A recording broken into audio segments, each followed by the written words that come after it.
Halo Balakala, jaga budaya. Jumpa lagi dengan aku Ganesandra di Kitab Kala. Kali ini kita akan membahas tentang Candi Borobudur.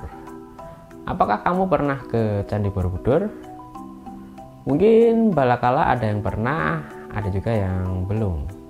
Dan mungkin walaupun pernah, tapi belum pasti tahu beberapa hal yang istimewa dari candi ini. Karena itu, Kitab Kala akan membahas 5 fakta keistimewaan Candi Borobudur yang harus kamu ketahui. Jelas, ini adalah versi dari Kitab Kala.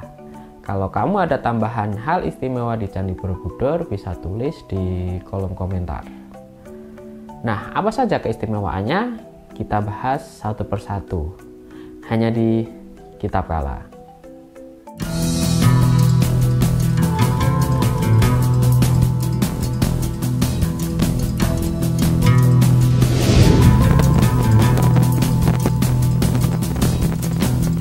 Yang pertama adalah fakta tentang ukuran candi yang sangat besar, terutama sebagai candi bercorak agama Buddha. Ternyata Borobudur menjadi yang terbesar di dunia. Panjang dan lebarnya hampir sama, yakni 123 meter, membentuk hampir persegi, karena antara panjang dan lebar hanya terpaut beberapa senti saja. Lalu candi ini memiliki tinggi 42 meter bila dengan catra, dan 35 meter jika tanpa catra. Apa itu catra? Catra adalah susunan batu di puncak stupa utama. Nah, karena catra di Candi Borobudur menimbulkan perdebatan karena masih banyak yang ragu bahwa candi ini sebenarnya punya catra nggak sih? Kok catra yang ada berasal dari batu-batu baru? Makanya kita pakai saja yang ukuran 35 meter untuk tinggi Candi Borobudur. Buat pembanding dimensinya yang terbesar, aku coba riset di Google. Nah, ternyata candi Buddha terbesar nomor 2 di dunia ada di kota Bagan, Myanmar.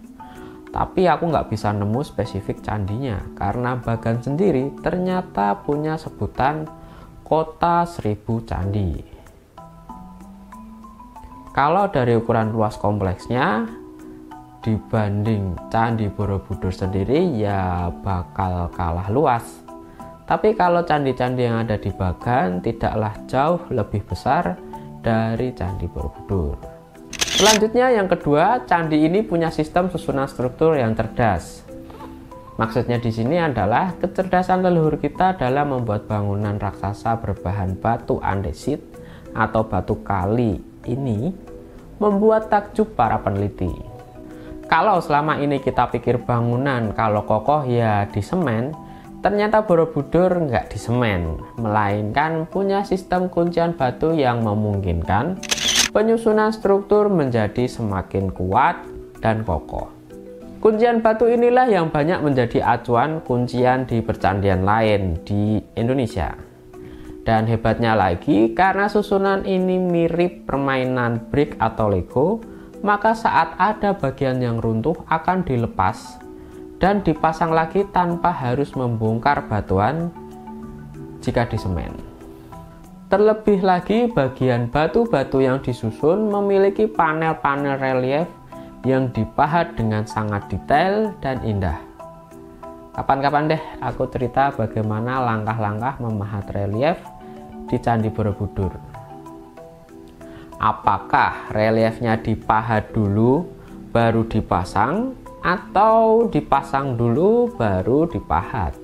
Gas, 10 komen nanti langsung aku bikin videonya. Lalu yang ketiga adalah misteri jawaban dari pertanyaan, candi sebesar Candi Borobudur nih dalamnya apa ya? Apakah semuanya batu? Apakah ada ruangan rahasia? Atau apakah di dalamnya tersimpan emas dan harta karun milik leluhur? Oke, sebelum lanjut videonya, tolong subscribe YouTube Kitab Kala untuk yang belum subscribe, dan tolong like video ini buat yang sudah subscribe. Sip, mari lanjut videonya. Nah, dari berbagai tebakan tadi ternyata semuanya salah. Jadi di dalam candi ini bukan berupa batu. Terus tidak ada ruangan di dalamnya. Bahkan tidak pernah ketemu emas di candi ini. Terus apa dong isi di dalam tubuh candi? Jawabannya adalah ada bukit tanah di dalam candi ini. Wah, maksudnya gimana? Jadi, Candi Borobudur ini memiliki keistimewaan dibanding candi lain karena pondasi di dalam candinya berupa tanah. Gundukan tanah padat tadi yang menjadi penopang utama batuan candinya. Jika candi dengan ukuran sebesar ini dibuat utuh dari batuan andesit, maka bisa dipastikan gampang runtuh karena beban akan semakin bertambah, terutama di dalam candi.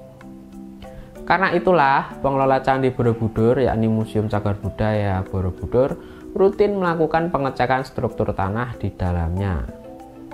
Lalu ada juga pengecekan jika daerah di situ baru saja diguncang gempa, dan berbagai langkah pencegahan dan perawatan terhadap candi. Lanjut, yang keempat adalah menjadi pusat ibadah agama Buddha dunia. Jadi setelah ditetapkan oleh UNESCO sebagai warisan budaya dunia, Borobudur mendapat perhatian lebih dari dunia. Termasuk ditandatanganinya kesepakatan antara UNESCO, pemerintah Indonesia melalui kementerian, dan pemerintah daerah beberapa tahun yang lalu menyepakati bahwa Candi Borobudur menjadi pusat keagamaan Buddha dunia. Ingat kan kalau sudah beberapa tahun ini para biksu dari luar Indonesia, terutama dari Thailand, melakukan perjalanan dari Thailand menuju Candi Borobudur dalam peringatan Waisak, Hari Besar Agama Buddha. Terlebih lagi jika membaca Undang-Undang Cagar Budaya tahun 2010 disebut jika pemanfaatan cagar budaya salah satunya adalah keagamaan. Selain untuk wisata, ilmu pengetahuan, dan sejarah, candi pun masih bisa dimanfaatkan sebagai tempat ibadah. Yang terakhir atau kelima, fakta istimewanya adalah bahwa Candi Borobudur masih terus memberikan misteri yang harus dipecahkan oleh pewarisnya. Siapa pewarisnya? Ya kita, rakyat Indonesia. Sudah sejak abad 8 hingga 9 candi ini dibangun. Dan sampai detik ini, Candi Borobudur masih terus menyisakan dan terus menambah misteri padanya. Ratusan jurnal sudah ditulis setiap bulan oleh para dosen, peneliti, hingga mahasiswa. Namun banyak pertanyaan justru bermunculan seiring fakta-fakta yang baru terkuak. Asal tahu aja, akademisi yang meneliti Candi Borobudur tidak hanya dari disiplin ilmu arkeologi atau sejarah saja. Para akademisi seperti teknik sipil, arsitektur, geologi, dan lainnya juga ikut menjadikan Candi Borobudur sebagai objek penelitiannya. Nah, jadi itu tadi 5 fakta keistimewaan Candi Borobudur yang harus kamu ketahui. Gimana? Kamu ada tambahan yang lain? Jelas dong. Minimal ada 100 fakta istimewa lain selain dari versi kitab kala ini. Nah, itu saja balakala yang bisa aku sampaikan di video kali ini. Aku Ganesh Chandra undur diri. Jangan lupa like, komen, dan share.